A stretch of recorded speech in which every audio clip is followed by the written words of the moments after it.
The crisis growing with Iran following that U.S. drone strike that killed Iran's top military commander. Millions of people taking to the streets of Iran to pay their respects to General Soleimani. And take a look, an ominous sign, this red religious flag raised over a mosque in Iran, a symbolic call to arms. That is a vow of vengeance. As President Trump touched down in Washington overnight, the fallout is spreading.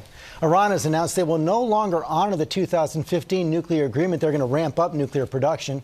The Iraqi parliament voted to push U.S. troops out of that country, and President Trump is pushing back with threats of economic sanctions against Iraq and possible war crimes against Iran.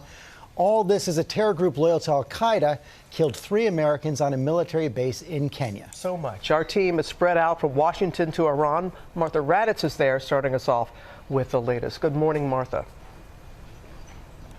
Good morning, Robin. I have been in the midst of anti-American protests in Iran before, but nothing like this. A powerful combination of grief and anger with shouts of death to America echoing through the streets around us. This morning, mourners filling the streets of Iran's capital of Tehran for the funeral of General Soleimani, killed by that U.S. drone strike last week.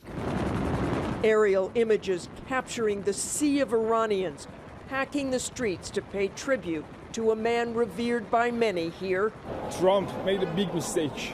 He killed our hero. Soleimani's image everywhere. The impact of his death profound.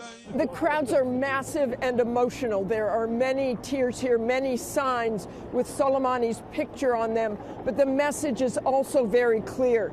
These people want revenge. Are we human or not? As we made our way through the streets of Tehran, people surrounding us, shouting death to America. We will have very hard revenge of Mr. Trump. Inside the funeral service, the emotion just as powerful. The supreme leader of Iran weeping and praying over a coffin draped in the Iraqi flag.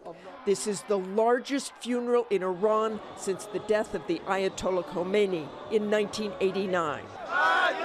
Today, calls for jihad. Members of the Iranian parliament also chanting death to America. And a red flag symbolizing a declaration of war raised above an Iranian mosque on Saturday. Soleimani's replacement as head of the Quds force calling for revenge. The leader of Iranian-backed Hezbollah saying American soldiers and officers will be going home in coffins. And Soleimani's own daughter making a televised plea with Hezbollah to take revenge for the blood of her father. This morning, the Iranian government announcing they're suspending commitments to the 2015 nuclear deal, abandoning limits on enriching uranium and stockpiling nuclear fuel. This as Iraq has now voted to expel all American troops and submitting a complaint against the U.S. for violation of sovereignty to the United Nations. Just 6 months ago when we were here, some people were critical of their leaders because of the effect of American sanctions. But today, for now at least, they are united against America. Robin? And Martha, as you know, we're already sending an additional 4,500 troops to the region. You kind of alluded to it earlier when you started your piece in saying you've never had this sense being there in Iran before like this, what's going on the ground.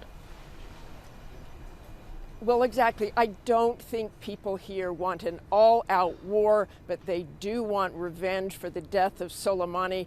But the next move is all up to Iran. Robin? Okay, Martha, thank you.